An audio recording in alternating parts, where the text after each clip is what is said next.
Don't pay attention to me. It's my diva time. I'm sorry. Okay. It's my diva time. I'm sorry. So, you've been a trainer for how long? I started working as a trainee, as a trainer in May 10, 2011. My name is Alicia Valencia. I'm a community trainer for California Connects. And why do you do this? Ever since I was young, I've always had people come to me and ask me, like, what do I do in this? You seem to really know how to answer or help guide. And so I was impelled to, like, help people. And so I guess what I could say is that it's been a calling of mine, and it comes like first nature. I don't have to think about it. It just automatically comes. I'm a real people-oriented person. I'm always out there wanting to just give everything that I know, because I know that I lacked that while growing up, and I had to find it myself, and I feel that I could provide that guidance that I didn't have it when I needed it. So the first time I was exposed when I was about a fourth grader, I want to say, and we started typing, and they started teaching us the basics of typing it through games. So it was like fun. I was like, oh wow, I didn't know you could play such game on a computer screen. And I didn't get much interest in it, in the sense that I initially just was amazed by it, but since I didn't have the resources at home, or not even in our public library did they have a computer, so the only time I was able to use it was during school purposes. And so I think in high school was more when I started learning Word, and I started learning Excel and the different ways you could do presentations, PowerPoint, and that intrigued me, of course. And so, of course, continuing my education. I've seen you in the newspaper and everything on this. So you've been training how long? Oh, not long. I just started training actually in July of this year. I'm new. Yeah, I arrived up there in mid-April and started training in July. What's your background? Well, most recently, I was a teacher over in San Jose area. I was an adult ed teacher for a few years. I was in university over there at the National Hispanic University, trying to become a teacher. Well, I've been a trainer for 9 months, and it's been something different. I've always done community work. I've always worked for the community. I am a community regional development major. I just graduated from college about a year ago, a little bit over a year, and I picked that major just because I love helping people. And the reason why I'm a community trainer is because I feel like I have to help. And it's not just the fact that helping someone how to use a computer, it's the fact of being able to help those in need, especially in the Central Valley. I'm born and raised in the Central Valley, born and raised in my county where I'm teaching the classes. And I feel like I had to move back and help those in need, especially the Spanish speaking, because I come from there. You know, I'm first generation. My parents were migrant workers.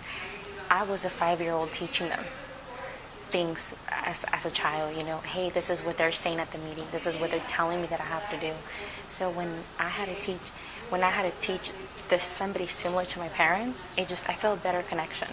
And I feel that that's why I do the job I do in my county.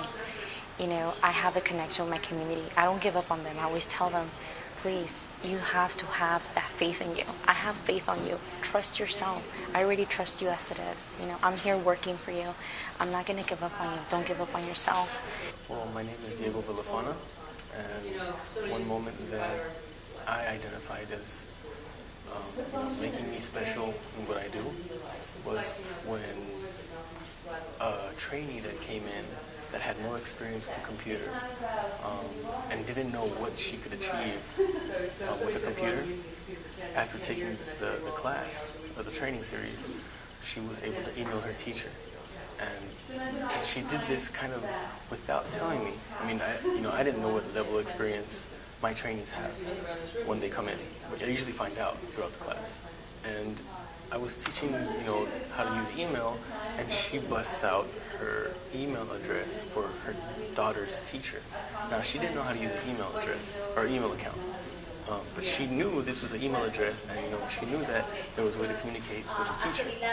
But once I showed her how to use an email account, she sent an email until she didn't tell me until after the series was over. She was like, before I came here, I had no idea how to use the internet. I was scared.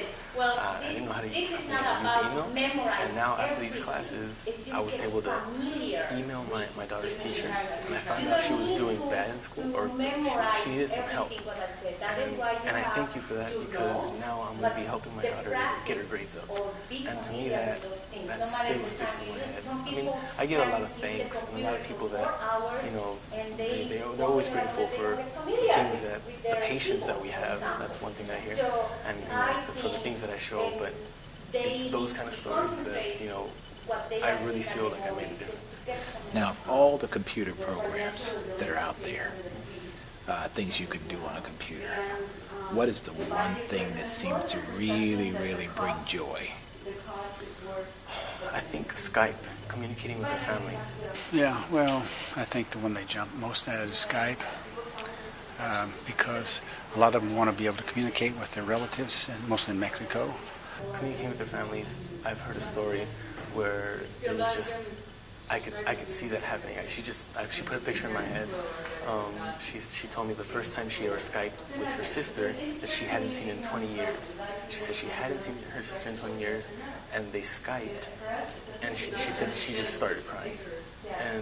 And to me, that was just a really nice story. I mean, not because she was crying, but just because she was so happy to be able to see her family again, and that she learned this technology that she could use for something so beneficial and so beautiful to her. Be able to communicate with her sister, her nephews, and see them. I just did this a couple of days ago. I sit my student down and I said, no, you turn on the computer. It's the laptop, it's my laptop. You do it all. I'm just going to be over here. Yeah, you get on Skype. You hit that button. And she'd do everything. And then I said, see that button that says connect with this guy here? Diego, I guess it is. And she hit it. And then here's Diego comes on. Her face is here and his face is here. And she says, hi, I'm Carmen. He didn't know Carmen from anybody. She's not a trainer. But anyway, he's very good. And so he talked to her in Spanish, of course. And I speak Spanish too. But she was delighted. And so was the other one. The other one would get on. Let me talk. They were delighted to see this. He was only in Bakersfield. And we're up there, not a long ways. But they saw the potential. And they were very much amazed at that. She's like, Sonia, I know there's no computers, because I had a full class. She's like, I need to talk to you. I was like, okay. Step aside. I was like, oh, how can I help you? She's like, I saw my mom after 15 years. I've talked to my mom every weekend, but I saw her face. I saw her wrinkles. I saw everything about her that I just only picture and saw in pictures. And for me, I'm just like, I'm getting teary-eyed. But seeing her eyes tear up and seeing that, I'm like, I'm not just teaching computers. I'm connecting people. And to me, I was like, wow, I felt good. I put a mom and a daughter together. It's about 15 years ago when I was growing up that nobody had the patience for my parents. Nobody was able to help them. There was no programs, especially here in the Central Valley, there's nothing. And then when you go to a program, let's say for instance, WEEK or any kind of public service, the person helping you behind the desk is English speaking. And how better can you get when I'm Spanish speaking? Born and raised in the Central Valley, first generation, college graduate, I'm so young. I have the energy and the passion that it's needed for this to happen. What is your most fulfilling moment as an instructor? Not having the capacity to teach them, not having the words, not having the experience on teach them, or not knowing the way to do it, because I am not a teacher, so I don't have that background. So for me, when somebody goes and start asking me questions about my classes, and they talk to me, I don't know how to write and read, not even in Spanish or Punjabi or English.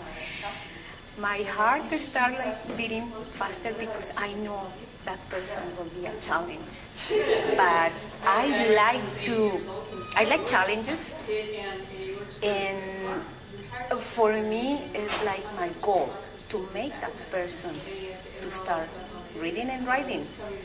I don't know if it will be in Spanish or English, but learning something and learning how to do something in the computer. And that is like, that is like my goal, that is my passion, to make that person learn. Sometimes I don't mind to stay later. I don't mind to get there early and ask them to come early or stay later, and we can practice. I've had 2 students who have had, I'd call learning disabilities, and since I just got out of the university for teaching, I can understand what learning disabilities is. I'm not making it up, They really have learning disabilities. And so, actually maybe 3 of them. One of them was kind of illiterate, half literate. She's the one I called. Another one was just, he had learning disabilities.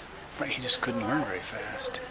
And then this other lady, she was in a coma, she said, for 6 months.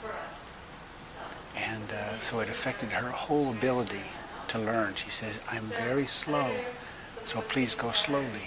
Well, in a class, So, but I was able to go slow enough to where I could include her along with the other students. So I think that was, I didn't want to drop anybody along the way.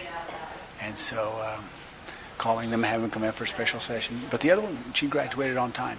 I had a lady in one of my classes. She has no children. She's married, but she was never able to have kids. She worked out in the fields, and she took my class, and she was always frustrated, always mad that she couldn't learn. She's like, I just can't learn, She would use the word in Spanish, I'm just dumb. So I stopped her, and I talked to her, and I told her, you're not dumb. If you send me to the fields to do this job, what you do, I won't be able to do that. Because I'll be dumb in that position. You're not dumb. You're new. You're learning. That's a process of learning. You need to have confidence in yourself.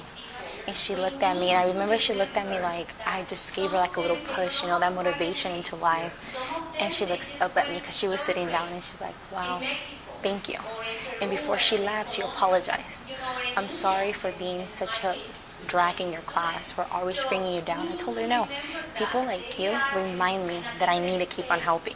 So my first graduates have only been out about 3 weeks, and I haven't heard back that they have. I do have a few that are not employed. On the other hand, the woman who I said has a coma, she does have a business, and she's going to use this to develop a website. So we went to did a little semi-module on setting up websites for free to start with, And so actually both the other student too said, I want to do it too. I want to have my own business.